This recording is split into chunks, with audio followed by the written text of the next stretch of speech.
Boa noite, meus queridos irmãos e irmãs. Hoje só tem eu e a Leomar, né, Leomar? O resto são todas irmãs. E vamos pedir ao Pai que nos dê a oportunidade de, nesse momento, adentrar na sua vinha e nesse banquete de luz que vai ser nos ofertado. Então, vamos começar com a prece inicial, justamente com a nossa amiga Cláudia Pina. Por favor, Cláudia. Ok. Por favor, boa noite. Quem quiser, feche os olhos.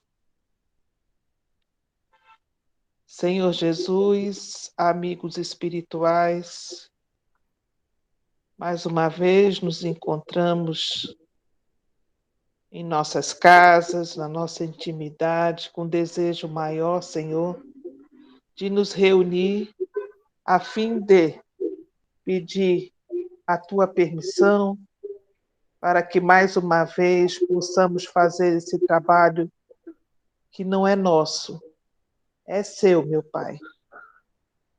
Agradecidos por tantos nessa oportunidade, te pedimos mais uma vez as tuas bênçãos, com a presença dos nossos amigos espirituais, para que possamos ajudar não só aos nossos irmãos encarnados e desencarnados, bem como a nós mesmos. Que a tua infinita misericórdia se faça presente em todos nós. Que assim seja. Assim seja. Que assim seja. Só um minuto, assim, a nossa... agora vem o nosso evangelho, né, gente? Cadê quem é fazer o evangelho hoje? É a nossa querida Amanda Mota. Por favor, Olá, Amanda. gente.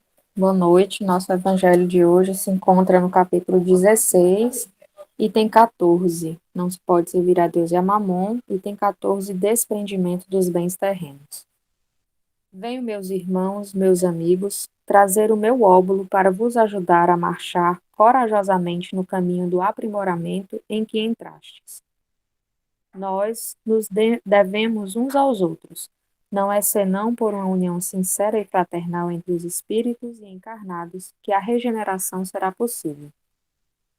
Vosso amor aos bens terrestres é um dos mais fortes entraves ao vosso adiantamento moral e espiritual. Por esse apego à posse, suprimis as vossas faculdades afetivas e as transportando todas sobre as coisas materiais. Sede sinceros. A fortuna dá uma felicidade sem mácula? Quando vossos cofres estão cheios, não há sempre um vazio no coração? No fundo desse cesto de flores, não há sempre um réptil escondido? Compreendo que o homem que, por um trabalho assíduo e honrado, ganhou a fortuna, experimente uma satisfação de resto bem justa, mas, dessa satisfação, muito natural e que Deus aprova, há um apego que absorve todos os outros sentimentos e paralisa os impulsos do coração, a distância. Tanta distância quanto da avareza sórdida à prodigialidade exagerada, dois vícios entre os quais colocou Deus a caridade, santa e salutar virtude que ensina ao rico a dar sem ostentação, para que o pobre receba sem baixeza. Que a fortuna venha de vossa família ou que a ganhastes pelo vosso trabalho, há uma coisa que não deveis jamais esquecer: é que tudo vem de Deus e retorna a Deus. Nada vos pertence sobre a terra, nem mesmo o vosso pobre corpo. A morte dele vos despoja, como de todos os bens materiais. Sois depositários e não proprietários. Disso não vos enganeis. Deus vos emprestou. Deveis restituir, e ele vos empresta com a condição de que o supérfluo, pelo menos, reverta para aqueles que não têm o necessário. Um dos vossos amigos vos empresta uma soma. Por pouco que sejais honesto, tereis o escrúpulo de pagá-la, e lhe ficareis agradecido. Pois bem, eis a posição de todo homem rico. Deus é o amigo celeste que lhe emprestou a riqueza. Não pede para ele senão o amor e o reconhecimento, mas exige que, a seu turno, o rico dê também aos pobres, que são seus filhos tanto quanto ele. O bem que Deus vos confiou excita em vossos corações uma ardente e louca cobiça. Haveis refletido, quando vos apegais imoderadamente a uma fortuna perecível e passageira como vós, que um dia virá em que devereis prestar contas ao Senhor do que vem dele. Esqueceis que, pela riqueza, estáis revestidos do caráter sagrado de ministros da caridade na terra, para delas serdes os dispensadores inteligentes, que sois, pois, quando usais em vosso único proveito daquilo que vos foi confiado, senão depositários infiéis, que resulta desse esquecimento voluntário de vossos deveres. A morte inflexível, inexorável, vem rasgar o véu sob o qual vos escondíeis e vos força a prestar contas ao amigo que vos ajudara, e que neste momento reveste-se para vós com a toga de juiz. É em vão que na terra procurais vos iludir, colorindo com o nome de virtude o que frequentemente não é senão egoísmo, que chamais economia e previdência, o que não é senão cupidez e avareza, ou generosidade, o que não é senão prodigalidade em vosso proveito. Um pai de família, por exemplo, se absterá de fazer a caridade, economizará, amontoar ouro sobre ouro. E isso diz ele, para deixar aos seus filhos o máximo de bens possível e evitar-lhes cair na miséria. É muito mais justo e paternal, convenho, e não se pode censurá-lo por isso. Mas está aí sempre o único móvel que o guia, não é frequentemente um compromisso com a sua consciência para justificar aos seus próprios olhos e aos olhos do mundo seu apego pessoal aos bens terrestres? Entretanto, admito que o amor paternal seja seu único móvel. É um motivo para esquecer os seus irmãos diante de Deus? Quando ele mesmo já tem o supérfluo, deixará seus filhos na miséria porque terão um pouco menos desse supérfluo?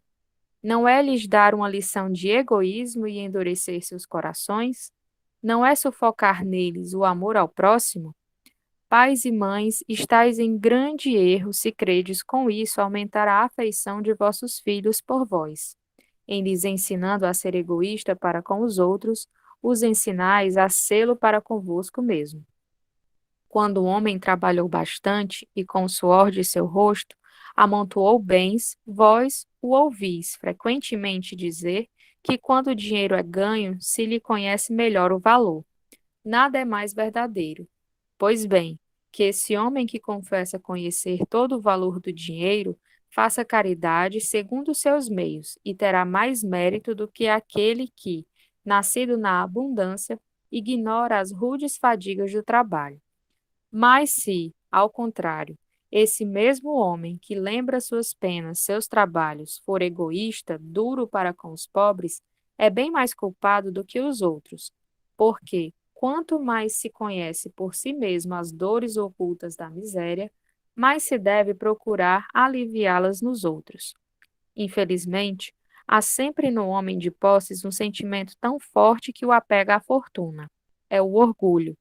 Não é raro ver-se o felizardo atordoar um infeliz que implora a sua assistência com o relato de seus trabalhos e de sua habilidade, em lugar de vir ajudá-lo e acabando por dizer: faça o que eu fiz. Segundo ele, a bondade de Deus nada tem em sua fortuna. Só a ele cabe todo o mérito.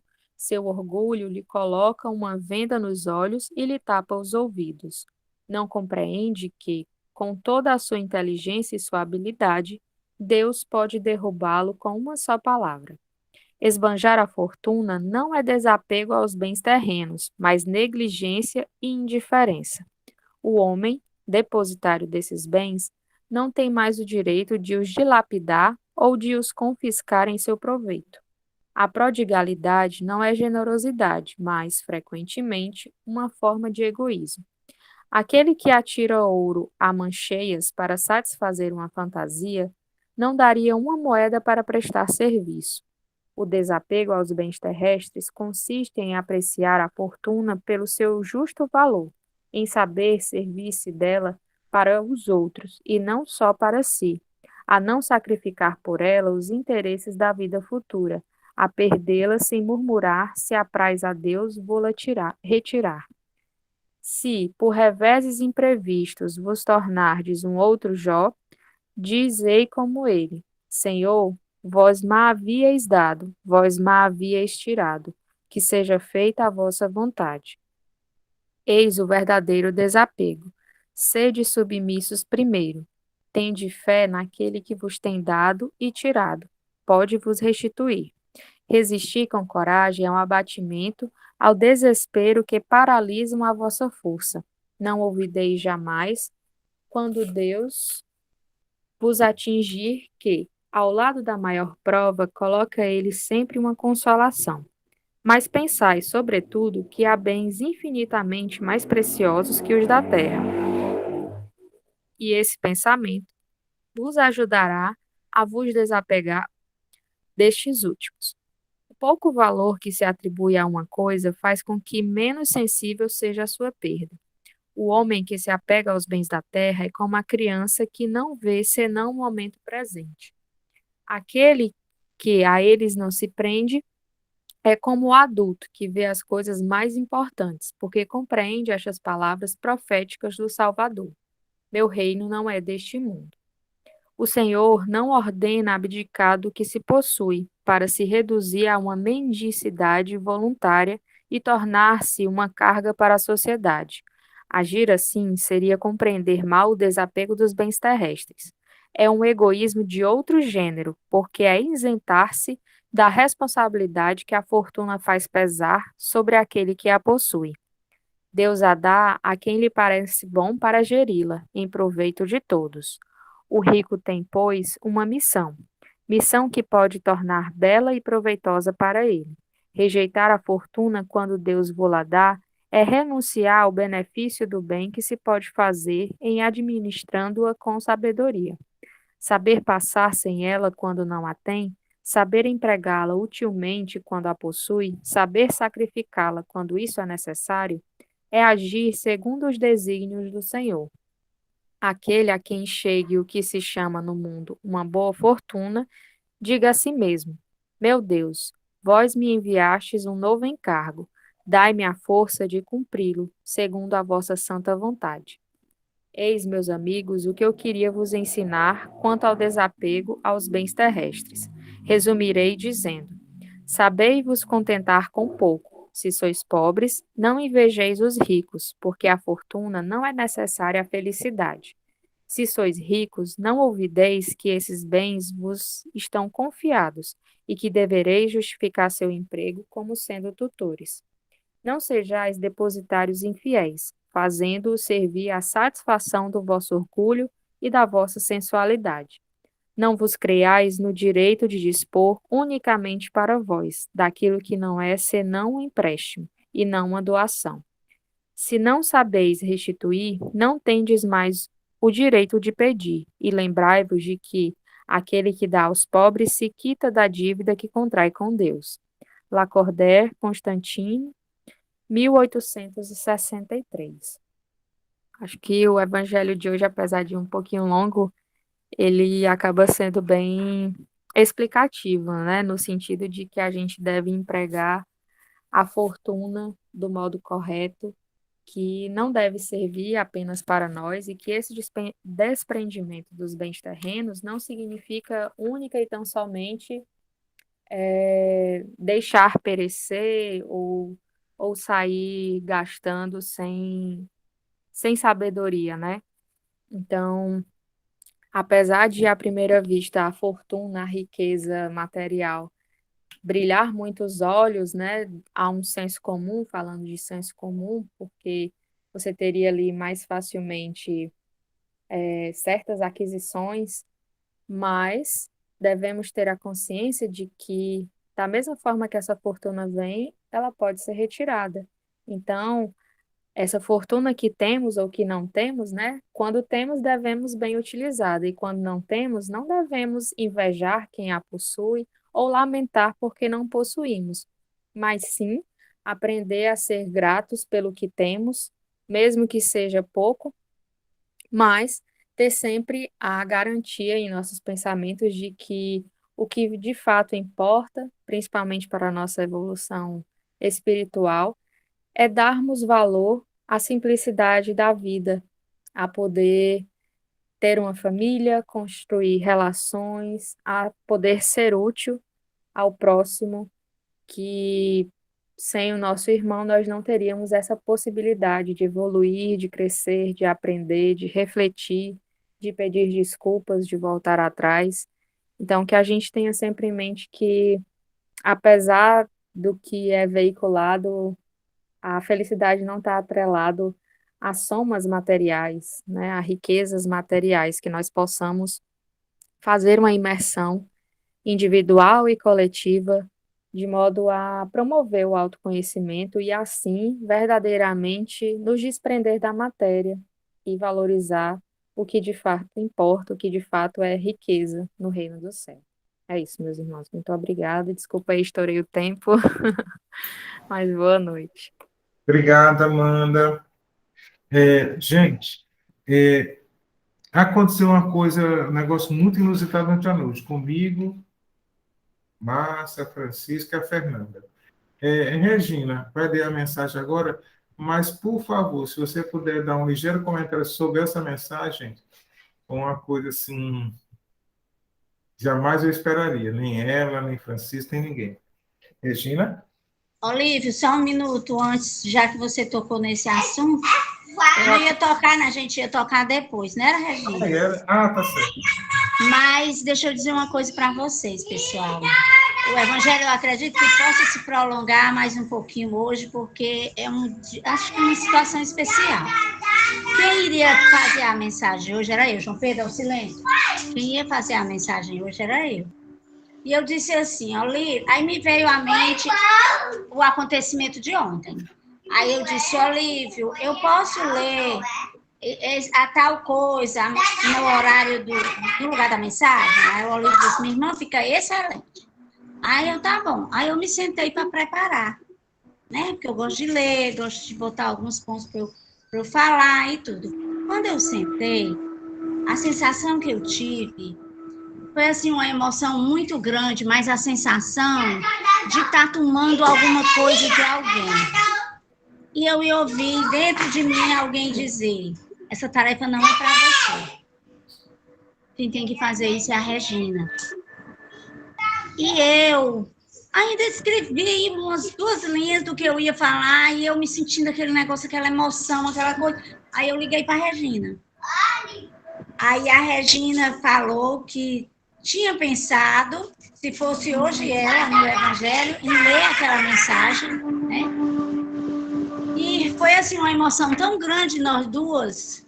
E essa tarefa, pessoal, não é minha. Por isso que eu vou passar agora essa mensagem para a Regina, porque tem toda uma história antes dessa mensagem chegar até nós, né? Então, eu queria que todo mundo prestasse atenção na oportunidade que a Regina vai ler para nós, tá? Regina?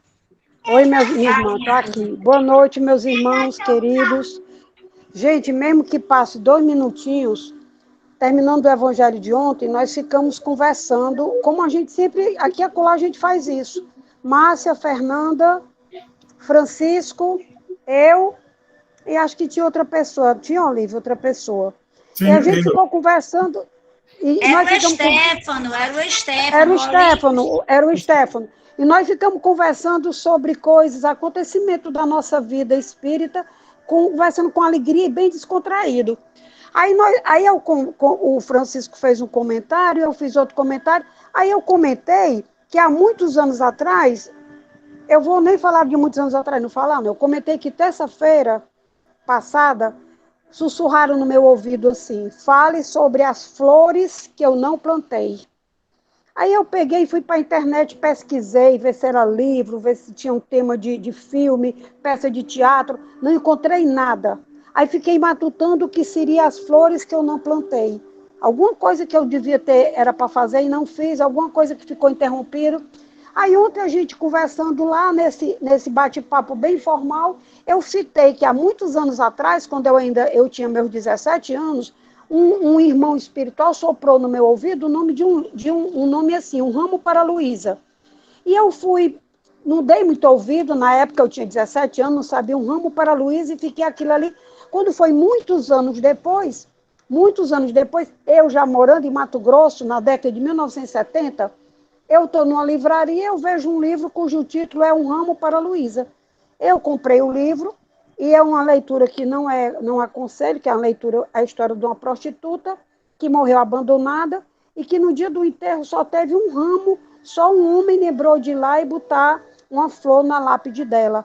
E nós estávamos conversando isso e nunca ninguém tinha conhecido esse livro. Aí o Francisco vai e diz que conheceu o livro, porque estava esperando não sei o que para fazer um trabalho, e estava no cepo, e ficou olhando o livro, encontrou e ficou folheando o livro, e ainda deu para ler umas 10 páginas.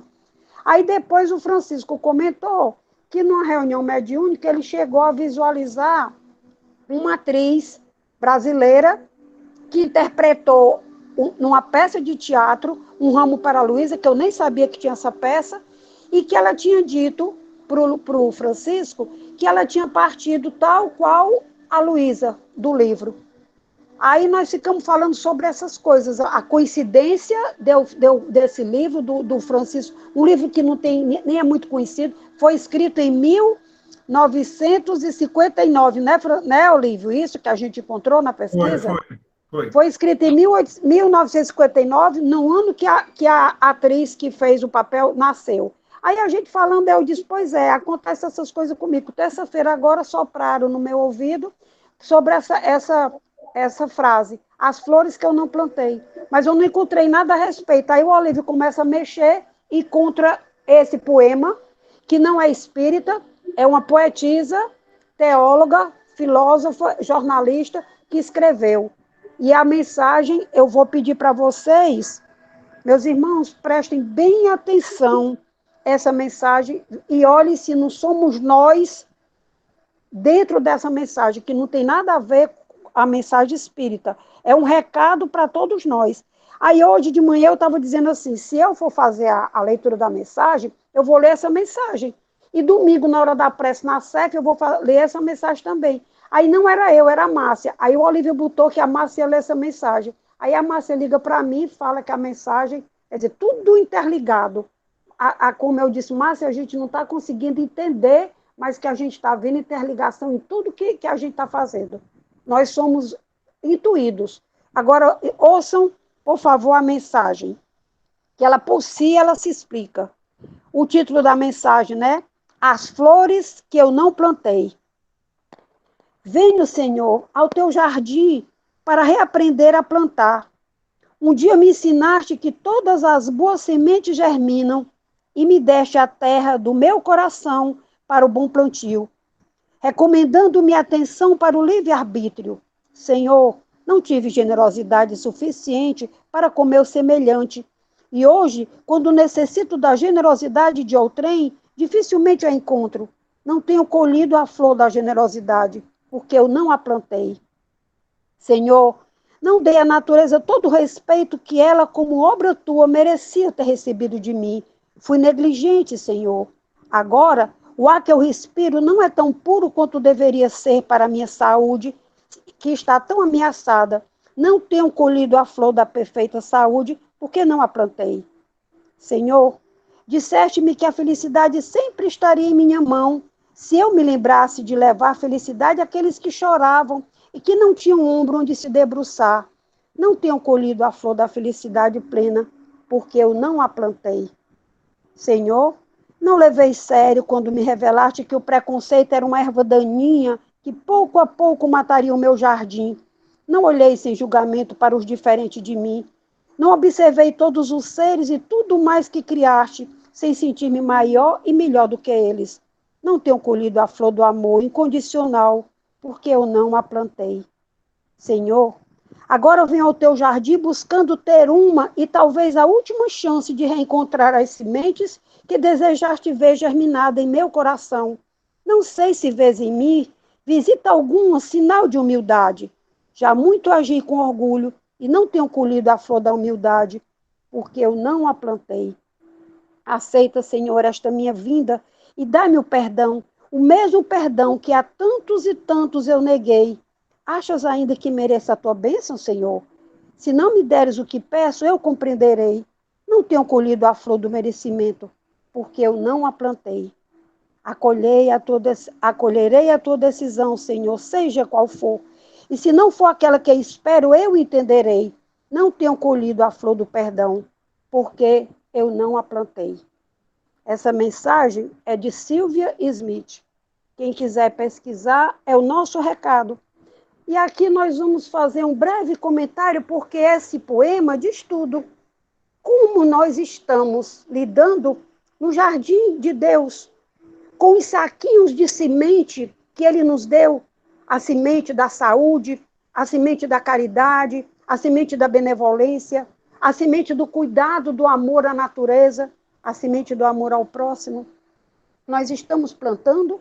Será que quando nós tivermos necessidade de tudo isso que trazemos dentro desse saquinho, dentro do nosso coração, num armazém chamado consciência, nós vamos ter essa mesma conversa com o nosso Pai?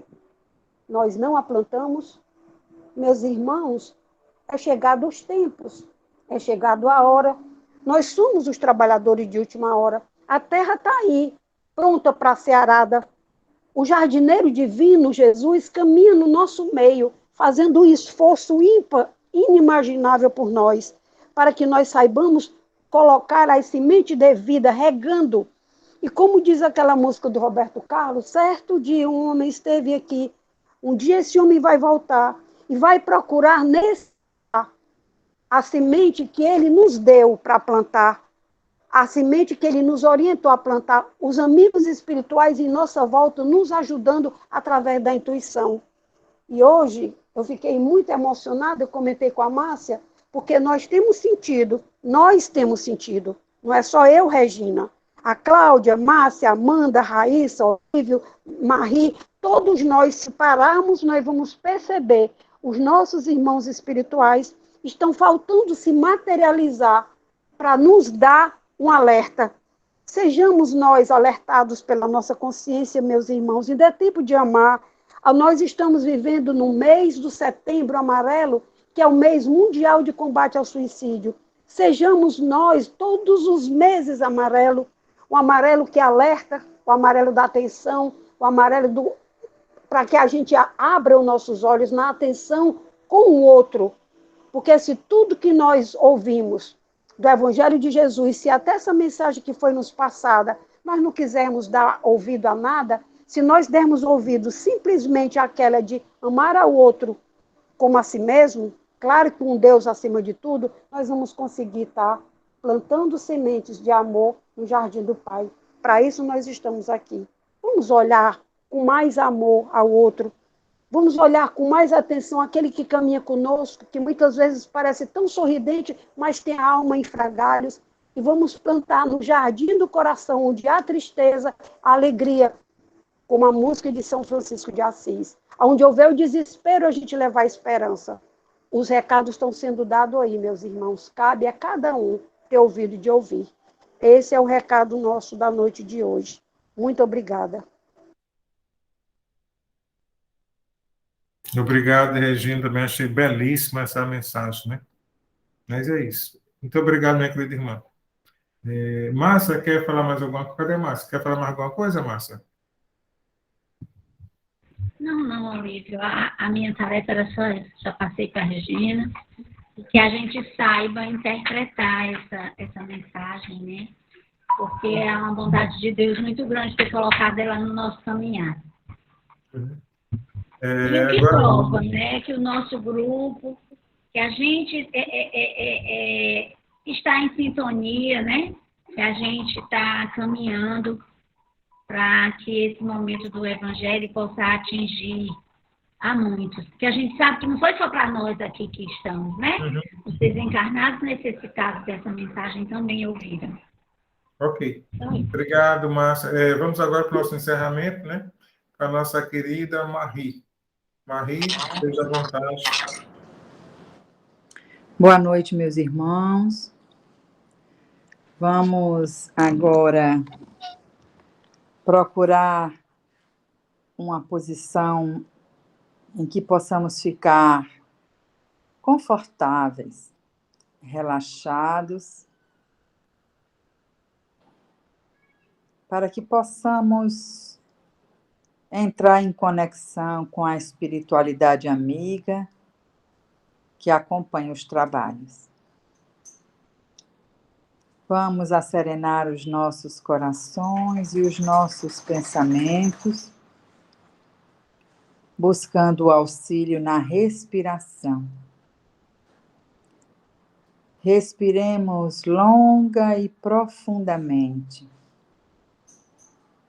prestando atenção no movimento que o ar faz ao entrar e ao sair do nosso corpo.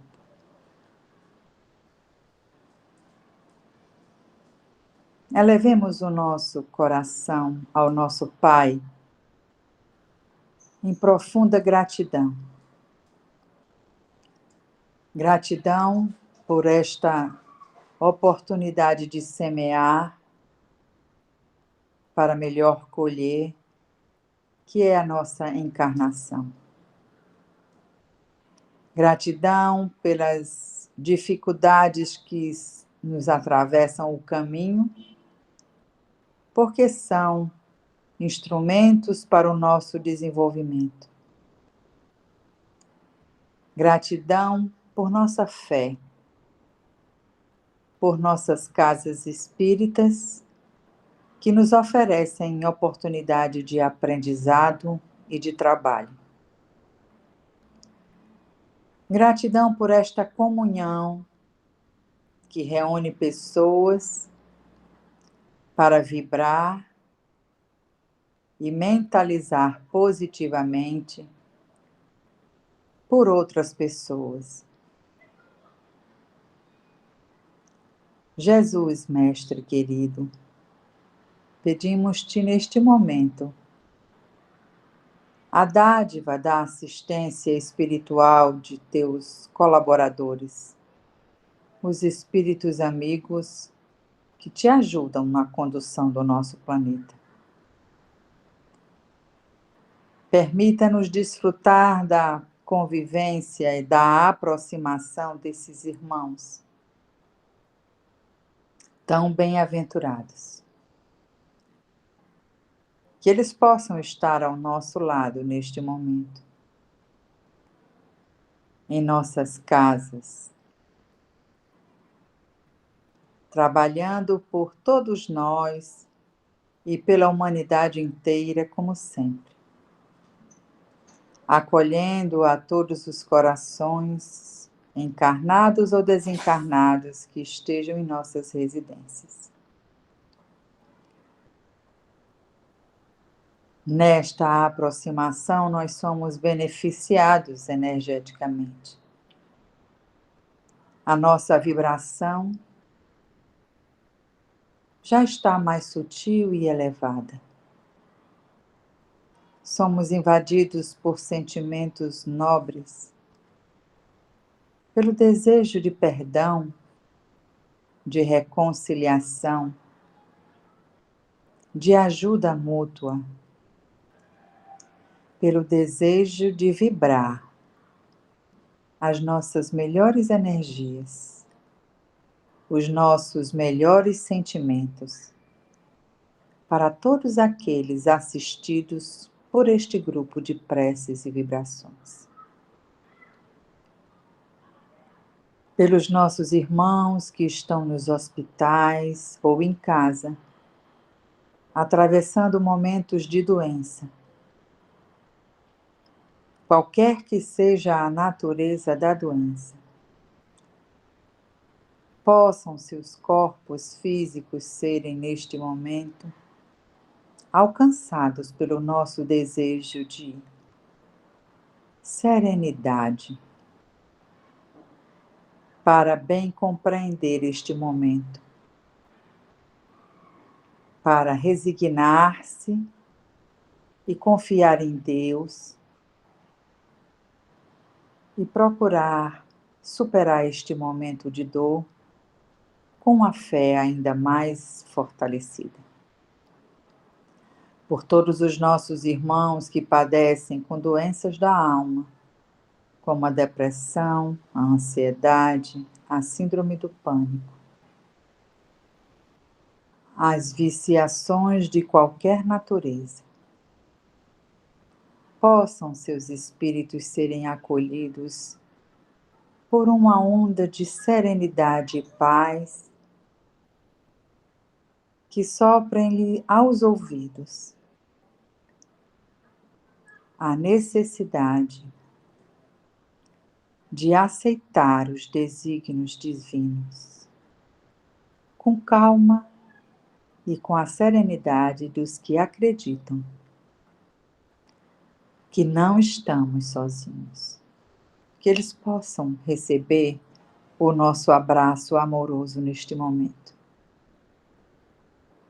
E que este mesmo abraço possa envolver os nossos irmãos que estão no auge dessas questões emocionais tão conflituosas, com ideação suicida. Possa a nossa vibração alcançá-los para dizer-lhes que não há morte, não há fim. O Espírito é eterno e que nós temos condições, mediante a prece e a entrega, de superar essas dificuldades que atravessam a nossa vida. Não estamos sós, porque a espiritualidade amiga nos envolve, nos conduz e nos sustenta. Que as nossas vibrações cheguem às pessoas que estão no grupo Outros Motivos, que padecem por sofrimentos diversos, sejam de relacionamento, por obsessão, por incompreensão de qualquer natureza. Possam seus corações serem fortalecidos por esta energia amorosa que circula por todos nós neste momento, convidando-nos à fé inabalável no nosso Pai, que nos ama profundamente. Que as nossas vibrações alcancem agora os nossos irmãos desencarnados. Qualquer que seja o motivo do desencarne, natural ou provocado por suicídio, possa a espiritualidade amiga acolhê-los na pátria espiritual, mostrando-lhes novas possibilidades, novos caminhos. Vibremos pelos nossos irmãos que passam por este momento o luto da separação. Que faça-se nascer em seus corações a esperança de um reencontro na vida espiritual. Vibremos por nossos irmãos que estão nas penitenciárias, no abandono das ruas, nas regiões de guerra e de seca, aonde haja ultraje da dignidade humana. Que nestes locais possam estar as energias amorosas e que eles possam sentir a nossa vibração de coragem, de perseverança e de esperança em dias melhores. Que esses benfeitores espirituais fortaleçam a nossa vontade de permanecer diariamente fazendo as nossas vibrações e a nossa leitura do Evangelho para todos esses irmãos, na certeza de que daqui levaremos apenas o que plantamos. Que possamos escolher as melhores sementes. que possamos ser o terreno fecundo, onde elas frutificarão. E dessa maneira, nos aproximemos um pouco mais da espiritualidade amiga. Que a paz e a luz do nosso Mestre Jesus esteja conosco, nos fortaleça durante a semana, fortaleça a nossa vontade de continuar servindo a este grupo de orações e que nos acompanhem logo mais durante o desdobramento nas ações que prosseguem deste Evangelho. Fica conosco, Senhor, hoje e sempre. Assim seja. Assim seja. Que assim seja. Abraço a todos, obrigado. Muito abraço, gente. Que assim seja. Boa noite. Boa noite, assim seja. Tchau. Tudo.